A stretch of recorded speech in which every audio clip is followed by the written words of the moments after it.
Welcome back. I am John P. Today I'm going to be answering your questions that you have asked me on my Instagram, The Real John P. From time to time, I will post a Q&A form where you can ask me questions that you have about myself, Del Rey Watch, where we buy, sell, trade watches, as well as about watch brands and watch models, and then I'll put them in videos like this. But also, what I've been doing is I've been releasing exclusive content on my TikTok. I know the platform's not for everyone, but it may just be here to stay, I think. So make sure to check out my TikTok, also The Real John P, where you can see maybe more of a lighter side and more of an unfiltered edge to myself that maybe YouTube does not allow for. So check that out, TikTok, The Real John P. So without further ado, I'm going to answer your questions like, and I have it just here on my phone, but we're going to talk about Rolex, we're going to talk about Panerai, Ming watches, what's going on with Ming watches, and so many other questions. So the first question is, why does Brigade neglect their sports watch? Personally, I don't think Brigade actually does necessarily neglect their sport watches particularly. If anything, the Brigade sport line, like the Brigade Marine, probably is the most desirable of all the Brigade watches out there, with the exception of the Type 20 and the Type 21, the pilot chronographs from Brigade. That being said, Swatch has not really done a lot with Brigade in quite a long time. They've been focusing on Omega and of course the Moon Swatch. So I want to see Swatch take Brigade and bring them back to truly a classic timepiece that we can wear in a dressier setting, but they have lost their way. So I think it's just kind of been a brand that's on the back burner, but I hope to see Swatch bring it back soon. Now next, what is up with Panerai? The MSRP seems to be totally disconnected from their value. My opinion, if you watch this channel, always has been that Panerai just didn't really innovate enough. They didn't come out with different models per se. They have come out with models and families of models like the Duet and the different dive watches. But the reality is a Panerai looks like a Panerai. But if you take a brand like Rolex in comparison, a Rolex doesn't look like a Rolex. A Submariner does not look like a Datejust. A Datejust does not look like a Daytona. But all the Panerai, with the exception of the chronographs, pretty much look the same, at least the outer profile of the watch. So if you have one Panerai, you have two, if you know what I mean. So that's probably why I think the pricing doesn't quite align with what they sell for out there on the market. Now, next is the Omega Seamaster 300M Diver, a higher quality watch than the Rolex Submariner. I did a video a couple years back where I compared, I believe it was a Hulk to a Seamaster 300M. Now, spec for spec, the Omega does have some points that are going to be higher, right? But these are going to be minor differences. The reality is Omega does have some things that Rolex doesn't. Rolex has some things that Omega doesn't. Notably, the brand, kind of the brand value of Rolex does outweigh kind of a lot of the more intricate things that we like to see as collectors, like a finely decorated coaxial movement from Omega, which is what you're going to get from Omega, that you're not going to get that kind of decoration from Rolex. So I don't really want to go too much further into this, but I think if you look at the specs for specs, you can kind of make your decision there and decide which one to purchase. Now, next, why are Ming watches so expensive? Here's the thing, many people bought Ming watches to flip, especially during COVID, when a lot of us, or people out there, I should say, because I mean, you know, we do buy and sell watches every day, but those that maybe kind of wanted to enter into it as a hobby of buying and selling watches, they got on the Ming train because, you know, they were hot, it was something new, it was something, you know, exceptional, out of the ordinary, and people were willing to pay more to get them because of the limited production. Well, pricing has kind of settled out, and I can say, and I'm not embarrassed to say this, but we've had some Ming in stock at delraywatch.com for so long now, and I think we may even be getting pretty close to cost on them. I'd have to double check. But I think the Ming desirability has tapered back. They've released many more models that look like previous models. And so, yes, there is some pricing out there that is higher than the retail prices, but I think we'll continue to, unfortunately for us, see the pricing come down on Ming watches in the future. Now, next, fluted bezel, date just, or smooth. It's all your opinion at the end of the day. What do you like better? Do you like the smooth bezel or do you like the fluted bezel? Now, in my opinion, I like the smooth bezel because I believe it's more casual of a watch. Now, when you have that fluted bezel or some of the more intricate bezel designs from the past catalog or the back catalog of Rolex, it gets to be a little bit more flashy, a little bit more shiny, and the way that the light bounces off, not the flat, simple, polished edge, the mirrored edge, it does make it kind of shimmer in a way, and that's flashy, especially when paired with a Jubilee bracelet. Now, we're not getting into the bracelet, but I personally, for those reasons, prefer the flat bezel. What is my take on Zenith's Revival offerings? I like what Zenith is doing with their vintage-inspired line. I think Zenith truly does have a very rich heritage that they do need to upplay and really put in front of collectors in order to gain the attention and honestly sell more pieces. That being said, I do think that Zenith might be pushing it a little bit too hard for where they're at in the market today, and considering how many companies that exist that they have to compete with, including the micro brands. But I don't know what other direction they really could take it, right? It seems like Zenith is appreciated, but at the same time, they come out with the Chronomaster Sport, for example, and many people thought, oh, that's a knockoff of the Rolex Daytona. So I think Zenith really just needs to tiptoe slowly here, not come out with too many models, not overproduce, because that's something they're guilty of decades ago, and it ultimately led to them falling by the wayside until the last 5 years. So if they just move slowly but surely, focus on the El Primero, I think it will work out in the long run for the brand. Is the Patek Philippe Aquanaut worth it? Is it worth triple retail price? The question is. I personally don't believe it. I don't believe so. It's a great watch. It's a nice watch. It's Patek Philippe. It's Holy Trinity. The movement for a sports watch is pretty finely decorated for what it is, and it is a quality, well-made watch. But the Aquanaut historically has been a more junior, novel watch for the brand. They even have a quartz example of the Aquanaut, and they have some more diminutive sizes, kind of made for more of, I guess you'd call it mid-size or the boys market when we're getting into an under 36 millimeters case size. But that being said, they are really great watches, especially if we're talking about the current versions of the Aquanaut.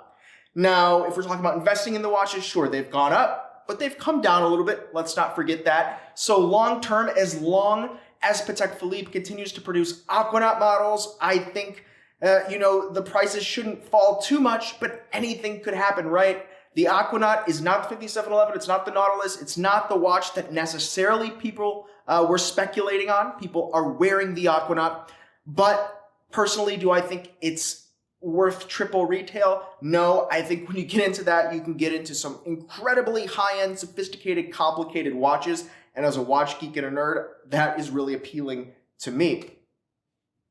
Do I think that Jaeger-LeCoultre JLC is overrated?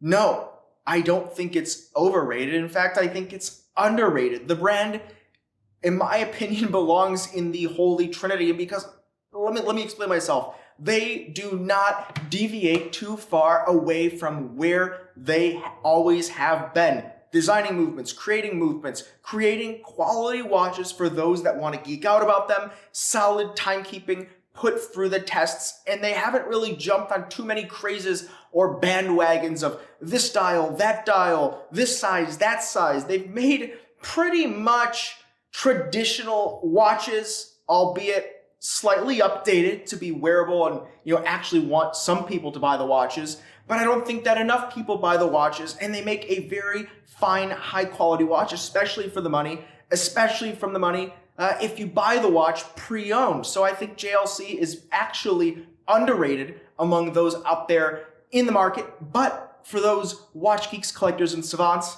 that do like the brand, I think they're all pretty happy with it. And leave it in the comments below. Probably you will say that it's a great value brand today. Now, what is the best watch complication under 10,000 US dollars?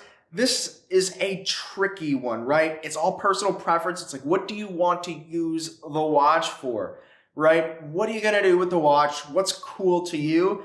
I think alarm watches are pretty cool. There's not many manufacturers today that still produce alarm watches because the reality is, if you're setting an alarm, you probably want it to be incredibly accurate. And what's more accurate than digital? Nothing, right? So in the real world, an alarm, digital is the best thing, but in watches, you can get an alarm watch for maybe even $1,000 or under if you want to look at like a vintage Vulcan Cricket or something like that. Online purchasing out their vintage watches. There are some Memovox from JLC, for example, that do make alarm watches in this model, but other than that, there aren't too many of them out there, which is why I personally really like the complication, especially under $10,000. Now, what are my thoughts on some of the best bracelets and clasps in brands besides Rolex? This one's tricky, but there are, in my opinion, just not as many brands out there that produce watches as good as Rolex in regards to the bracelets, right? The Oyster bracelet is just legendary. It's buttery smooth. It feels so great on the wrist. That being said, I think Omega, particularly the Omega Aquaterra bracelet, I really like it. I love it. I enjoy it. I'm wearing the Aquaterra actually in titanium right now. It's not on the bracelet. It is on a canvas strap. But on the titanium bracelet, it's so smooth and it's kind of close to the Rolex Oyster Perpetual bracelet. Not quite there, but I'm excited to see where Omega takes the bracelets in the future, because I do know that they are focusing more on watch collectors, and I think that's actually very cool for the brand. Now, here's a question that asks, what watch were you the most hyped for that left you the most disappointed?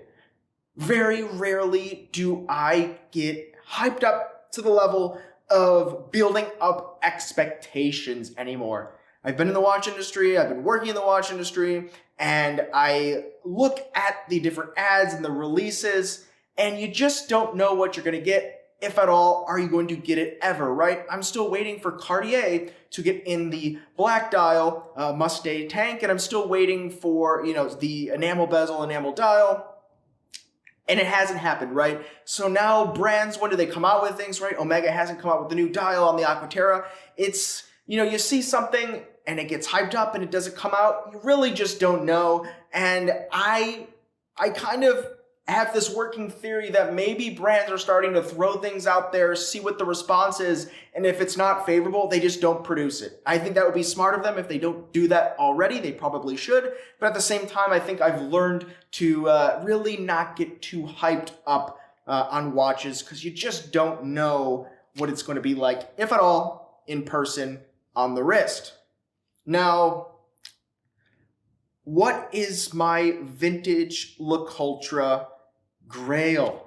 I don't really have one. I have plenty of watches that I'd love to have in my collection, but in terms of Grail watches, personally, my collecting journey has kind of developed into more of a watch dealing journey, in that I'm able, and I'm fortunate, very fortunate, to be able to experience all the watches that come through the door at Delray Watch, vintage, modern, and any other cool timekeeping device that we get in. I'm very fortunate to be able to enjoy it in that kind of a way. So while I do add watches to my collection, I'm always excited more to see what comes in the door and what's kind of presented to me than me hunt down the watch that may or may not be in real life how it is online. Once again, kind of like what I've mentioned in the past. So vintage Le Coultre Grail, unfortunately I don't have one, but there are a couple of watches that I would be glad to have outside of Le Coultre in my collection in the future. And here's a question that asks, Breitling Navitimer for those on a budget, pre-owned. Right now is probably the best time that I've seen the last 3, 4, 5 years to buy a Breitling Navitimer. Let me tell you why. Obviously, there's a big pullback in the market. Breitling has produced so many Navitimers, the market truly is flooded with the Breitling Navitimer watch. In addition, Breitling is developing the brand. They're becoming more desirable. They're coming out with vintage re-inspired watches, and they're really captivating collectors. So I think long-term Breitling branding is going to push up the brand. They're going to become more desirable, and people and collectors are going to start snatching up the Navitimer. So I would recommend you get into any Navitimer that you think looks the best, looks nicest. I wouldn't say it's going to be like an investment piece, but that's not something I recommend Anyway, so in terms of what I would recommend that you get, probably get the one that fits you best, that you like the most. Here's a question that asks, do you still collect vintage watches? I have vintage watches. My Rolex 1016 I've been wearing all of the time from 1972 with the frog foot dial. And I have some other vintage watches as well. But like I've mentioned in a previous question, in the past here, I'm very fortunate to be able to kind of see what comes in the door and experience it and, handle it in that kind of capacity and make content. So in terms of, adding more and more watches to my personal collection, I don't feel the need for that anymore. I'd rather, send the watches out to you there on the internet where you can experience them, enjoy them, and maybe pass them on or, sell them or trade them or swap them in that kind of a way. And it kind of full circle always seems to make its way back to Delray watch. So I see watches that even I've had in my collection that I've sold because I just wasn't wearing it, and it made it full circle, touched different hands, and came back to Delray watch. So I find that incredibly fascinating. But if something cool does come up that I think is super unique, I'm obviously glad to add that to my collection if I can. What is my opinion on Le Jour? Now, Le Jour does, if we're talking about vintage Le Jour does have some pretty cool chronographs out there, some colorful dial colors and layouts and configurations. And I do believe they make some of the watches with a Valjoux 72 movement. So it's going to be the same movement that you would see in a lot of desirable chronographs, including a variation that was used in the Newman Daytona and vintage Rolex chronographs. So I do think that you can find kind of some Newman alternatives with Le Jour, but it was really a brand and a naming that didn't have a lot of sticking or staying power per se, obviously, like what is Le Jour. That being said, you can find some quality watches in vintage, including with the Le Jour stamp or so many other stamps out there. So it's really a case-by-case basis when using a brand like that, but I think you can find some pretty cool watches with the Le Jour name. And here we have a last question. Do I think that high-end independents are going to be retaining value? I think it all depends. There's a couple of brands like FP Jour, for example, that there are some companies and people out there that are holding a ton of FP Jour that are really making a play to control the market. The same can be said about MB&F and soon to be probably H. Moser. This isn't us, this is other people out there. There is a lot of speculation on these high-end independents because they truly are limited, at least currently, in production, especially in that catalog. So do I think they're going to hold value?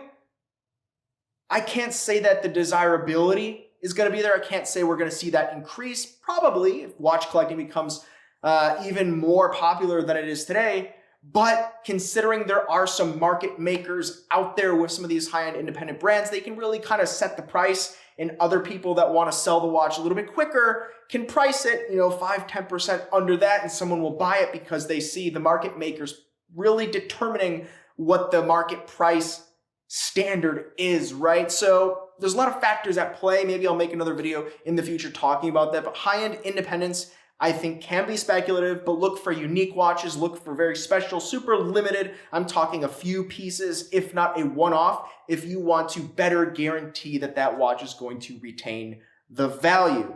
So guys, what do you think about these questions? Do you have any responses or any answers to these questions that you'd like to share with me and others? Please feel free to leave that down in the comments below. Please do not forget to check out delraywatch.com. My Instagram, The Real John P, as well as my new TikTok where who knows what I'll be posting. Maybe some silly stuff, maybe some serious stuff. I don't know. I'm new to the platform, but it seems kind of fun. We'll see how it develops. Check that out, The Real John P. Thanks, guys. You've been chatting with John P.